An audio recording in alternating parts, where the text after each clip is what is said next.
Si ce pays s'effondre, il y aura un tsunami de répercussions économiques dans le monde entier.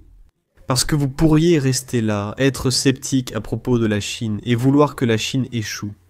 La Chine échoue. Les ancres sont attachées à vos chevilles, et elles vous tirent sous l'eau plus vite que vous ne pouvez l'imaginer. Eh bien, tout le monde.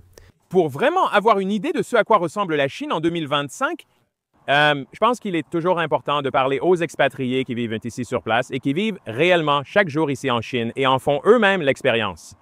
Ce n'est pas un inconnu pour la chaîne YouTube. Voici Alex de Reporter 5 Médias, mon ami, depuis plus de 5 ans.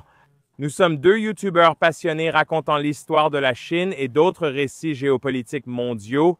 Et Alex, c'est tellement bon de te revoir ici à Guangzhou. J'adore La ville. J'adore. Les spectateurs fidèles le savent. Notre première promenade et discussion était à Shanghai. Nous sommes allés à Chongqing, à Guangzhou, plusieurs fois. Nous sommes ici, de retour dans le delta de la rivière des Perles. Et Alex, pourquoi ne viendrais-tu pas te mettre ici? Montrons à tous où nous sommes aujourd'hui. J'ai la magnifique, nous avons la... Tour International Finance Centre, ici. Bien sûr, il y a la tour de Canton, conçue en s'inspirant en fait d'une robe de femme. C'est vrai, exactement. D'accord. Exactement. C'est l'un des plus grands bâtiments. Ici, on parle plutôt de tour en Chine. Et bien sûr, une grande partie du quartier financier se trouve derrière. CCB, je dirais. Vous savez, Guangzhou aux yeux est l'une des plus belles villes de Chine. Bien sûr comparable à l'endroit d'où je viens, Chongqing. Mais tu sais, Alex, je pense que Chongqing est vraiment la ville qui m'a le plus impressionné et dépassé mes attentes. C'est la ville cyberpunk de Chine, élue la plus instagrammable du monde pour son visuel époustouflant. Mais tu sais, Alex, j'aimerais avoir ton point de vue là-dessus parce que tu sais, tu es expatrié en Chine depuis plus de 5 ans maintenant. Tu as une grande expérience des médias et tu as voyagé à travers le pays. J'ai une question. Selon toi, qu'est-ce qui est le plus incompris sur la Chine actuellement et en 2025? Tu sais, toi, que le spectateur moyen revient toujours à ça. Il part du gouvernement. Si je vais en Californie, vais-je parler du gouvernement américain? Tu vois? Genre, la Californie, quel endroit génial. Mais tu sais, les républicains et les démocrates, non. Je suis là pour en profiter. Je pense qu'ici, l'un des aspects les plus mal compris est l'irresponsabilité des médias et gouvernements occidentaux lorsqu'ils évoquent la Chine. N'est-ce pas? Ils disent aussitôt que les gens sont opprimés et qu'il n'y a pas d'avenir. L'économie s'effondre, soi-disant depuis 25-30 ans. Et ça jette vraiment beaucoup de choses dans la confusion. Parce que si tu es un touriste, tu viens ici et tu verras ces titres. Choqué en Chine. Oui, la plupart étaient en fait vrais. Oh! Absolument. Puis les gens reviennent, se grattent la tête et demandent « Pourquoi ?» Comment pouvons-nous? Les gouvernements nous ont-ils encore menti? N'est-ce pas? C'est précis. Oui, je pense que oui. Eh bien, je pense, tu sais. Et je pense que ce qui est incroyable, c'est surtout au cours des 12 derniers mois, je pense que la meilleure décision du gouvernement chinois a été d'ouvrir l'accès aux pays du monde entier, non? La Chine compte désormais 47 pays sans visa. Ce qui s'est passé, c'est ce dont parlait Alex. Vous pouvez aller sur YouTube et voir de nombreuses vidéos. Et vous savez, ma première fois à Shanghai, j'ai été vraiment choqué. Vous savez, dès ma première fois à Pékin, ce n'était pas ce à quoi je m'attendais. Les détracteurs disent que c'est de la propagande, que le gouvernement chinois paie ses influenceurs. Mais en réalité, ce sont juste de simples vlogueurs de voyage. Honnêtement, c'est beau à voir car ils arrivent sans parti pris, n'est-ce pas? Ils veulent simplement découvrir la Chine telle qu'elle est. Et j'aime la référence que tu as faite là, Alex, n'est-ce pas? Si on va en Californie, se demande-t-on ce que font les démocrates? Ou est-ce qu'on se dit simplement « Hé, la Californie a des plages incroyables, un climat exceptionnel. Le sud de la Californie est l'un des meilleurs endroits au monde. Je veux dire, c'est un endroit magnifique. » Tu connais mes premiers voyages en Amérique? Ouais. C'était toujours pour aller à Los Angeles ou New York, avec ce public qui me suivait. Et pouvions-nous voir des Américains, des Canadiens et tous les touristes aux États-Unis? J'achetais les t-shirts I Love Los Angeles ou I Love New York, tu vois? Ouais. Est-ce que c'est de la propagande? Non, c'était juste un gars qui adorait aller à Los Angeles et à New York. Ouais, c'est ça. On pourrait même voir des t-shirts I Love China. Ouais, il venait juste... Peut-être. Peut-être qu'on en arrivera là. Mais c'est quelque chose que je trouve remarquable ici. Donc... Pour info, les 4 grandes villes en Chine sont Pékin, Shanghai, Shenzhen et Canton. Canton était vraiment la 4e. C'est un peu celle qui est, je dirais, la plus discrète ou simplement la moins reconnaissable, n'est-ce pas? C'est amusant. On voit beaucoup d'étiquettes faites en Chine. Mais... Regarde ici. Observe ce qu'il y a derrière cette ligne d'horizon. Tu vois des constructeurs derrière. Ce sont des industries, des fabricants de vêtements. Nous étions chez Xiaopeng, une entreprise de voitures volantes. Nous travaillions dans une entreprise fabriquant des maisons modulaires, expédiées mondialement, à une fraction du coût de construction en Amérique du Nord. Pas seulement cela, mais aussi ces fabricants de scooters, de voitures, de matériaux de construction. La foire de Canton, la plus grande foire du monde, qui attire des millions de personnes chaque année, est tellement grande qu'ils doivent l'organiser 2 fois par an. Je sais que tu pourrais dire, Alex, tu exagères. Non, je ne crois pas. Je veux dire, quand tu viens ici et que tu ressens l'ambiance de cet endroit et que tu regardes certaines de mes vidéos récentes à la foire de Canton, tu es tout simplement énergisé là-bas. Alex, justement, ça me permet d'enchaîner avec ma prochaine question. Je mettrai aussi des liens vers ta vidéo à la foire de Canton. La foire de Canton se tient à Guangzhou et comme l'a dit Alex, elle est si grande qu'elle a lieu 2 fois par an, au printemps et à l'automne. C'est incroyable. Cela existe depuis 75 ans, n'est-ce pas? Donc, ce n'est pas quelque chose de nouveau. On parle de 1950. Les gens ils viennent en Chine à la foire de Canton pour voir une exposition, une présentation de pratiquement tous les produits du monde. Je veux dire, tout et n'importe quoi se trouve à la foire de Canton. Et c'est une question que j'ai pour toi, Alex. En ce moment, on voit souvent Donald Trump et la guerre des tarifs. On voit que le message en Occident, c'est que la Chine ne peut pas survivre sans les États-Unis. Tu sais, quelle a été ta réponse à ça? D'abord, Les gens s'attendraient à ce que la Chine riposte en ce moment. Quand nous avons entendu que nous avions eu le premier succès pour TAT, ils l'ont fait parce qu'ils ont dit « Si cela devient ridicule, nous allons suivre, n'est-ce pas ?» Ils ont dit « Si vous allez à 500, on vous suivra aussi. Pourquoi pas ? Oui. » C'est ça, mais ce qui se passe, c'est que cela commence à briser une relation ici. Et chaque personne en Amérique est affectée par cela, n'est-ce pas ? Vous pourriez penser que, eh bien, ces entreprises chinoises vont devoir payer la taxe, qu'elles vont devoir payer lorsqu'elles exportent. Ce n'est pas le cas. Les tarifs ne marchent pas ainsi, c'est l'importateur qui les paie. Comment je le sais ? Je le faisais depuis 14 ans. Oui, c'est pourquoi je suis venu en Chine en 2000 lors de mon import-export, et j'ai visité la foire de Canton. Oui, il y a presque 25 ans, si je voyais des tarifs appliqués de l'autre côté, eh bien, on ne sait pas ce qui s'est passé ces derniers mois ici. Tout ce que je peux dire, c'est que le gouvernement américain a enregistré un excédent de 27 milliards sur ses derniers bilans. Mais cet argent provient des petites entreprises, ou des entreprises de taille moyenne, ou même d'entreprises de la taille de, vous savez, Walmart. Et ce qui se passe, c'est, est-ce que la Chine peut manœuvrer son marché pour éviter les tarifs douaniers ? À la foire de Canton, des vendeurs disaient « Nos marchés ont évolué ». J'en ai interrogé certains, comme vous le verrez dans les vidéos. Quelle part du marché américain représentez-vous ? 6%, 8% ou peut-être 10%? Et si vous perdez ce marché? Eh bien, la Chine a mis en place l'initiative La Ceinture et la Route, à laquelle plus de 154 pays se sont associés. Je dirais que c'est pratiquement un commerce presque sans droit de douane. Un système, n'est-ce pas? Ajouté à cela. C'est l'autre élément qui effraie probablement. Et l'investisseur, les téléspectateurs ne le savent probablement pas. Mais la Chine a un système bancaire, et tout est dans une seule application. Il y en a en fait 2. Une qui s'appelle Alipay, et une autre qui s'appelle WeChat Pay. C'est WeChat Pay. On les retrouve désormais dans d'autres pays. Récemment, en Malaisie et en Indonésie. WeChat Pay y est présent. Et cela signifie qu'il y a un seul appareil, avec lequel vous pouvez envoyer ou recevoir de l'argent partout. Donc, ils ont conquis le secteur bancaire, ils ont conquis le secteur des tarifs. Et quels sont les derniers obstacles? La logistique. Quand la Chine investit dans votre infrastructure, le marché croît. Donc le problème est que les États-Unis se sont déconnectés de ce port clé. Et nous pensons que vous pouvez trouver du jour au lendemain. Imaginez cela. Nous devons trouver un tout nouveau fournisseur de machines à laver du jour au lendemain. Ça n'arrivera pas. Nommez une télévision américaine fabriquée aux États-Unis. Pourquoi ? Parce que ça coûte trop cher. La main-d'œuvre et l'importation coûtent trop cher. Ils disent simplement: laissons ça à la Chine, alors que la Chine ne s'intéresse même pas vraiment à ce marché. Les Américains devraient l'être, car la majorité des exportateurs chinois sont américains. Installés ici, produisant dans les entrepôts et usines locaux.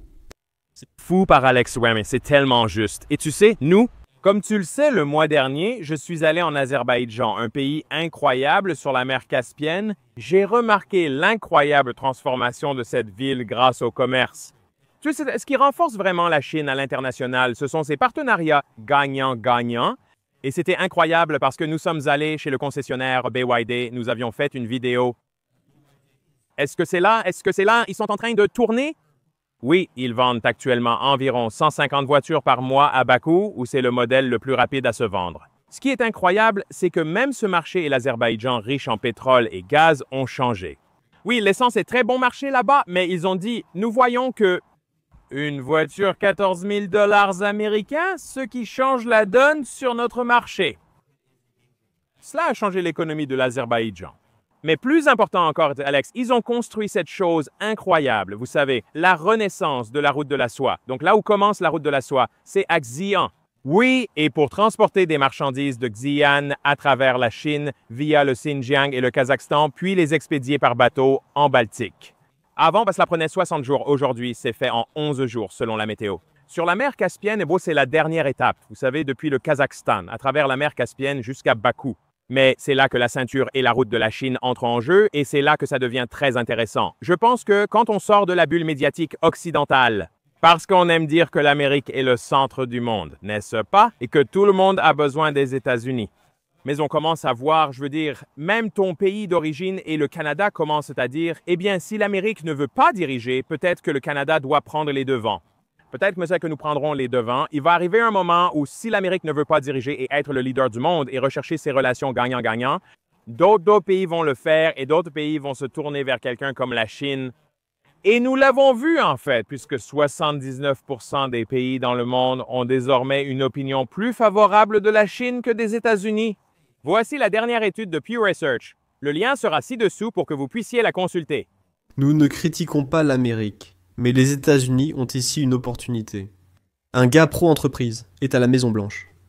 N'est-ce pas? Oh oui, pardonnez-moi, c'est certain. Ceci, Vous pourriez penser que ce pays est communiste. Et il n'aime pas l'entreprise privée ou être réellement un marché capitaliste. Mais c'est le cas, vraiment. Et ils aiment les ventes ici. Ils aiment vendre et ils aiment innover.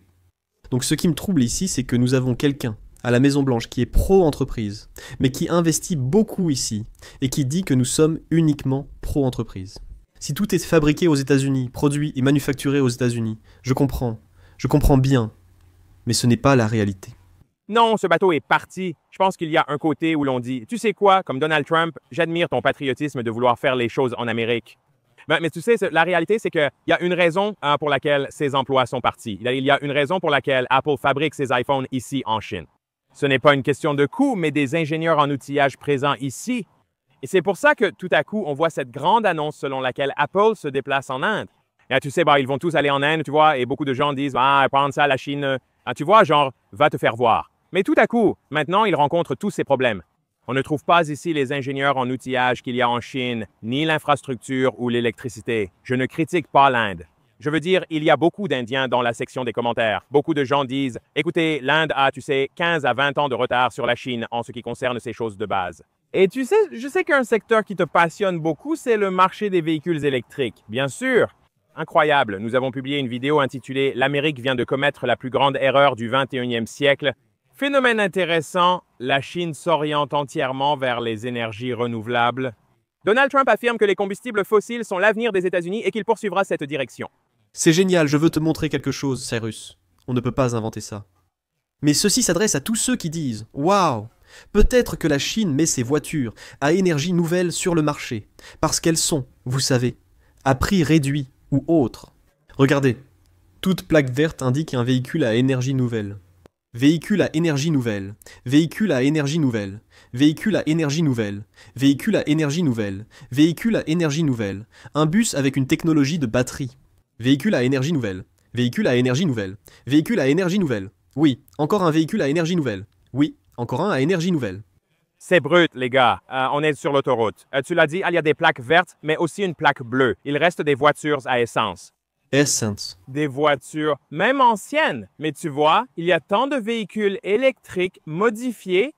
Et je veux dire, c'est maintenant une scène courante à Guangzhou. Je veux dire, regarde la ligne d'horizon, le ciel dégagé. Je veux dire, c'est une journée d'été très typique ici dans la belle ville de Guangzhou. Encore une fois, on enregistre ça un beau samedi matin. Tu sais, les commentaires sur leur entrée sur le marché des véhicules à énergie nouvelle. En 5 ans, Chongqing a totalement changé. Le ciel bleu est partout. Certains détracteurs diront « Regardez le smog, c'est une ville brumeuse ».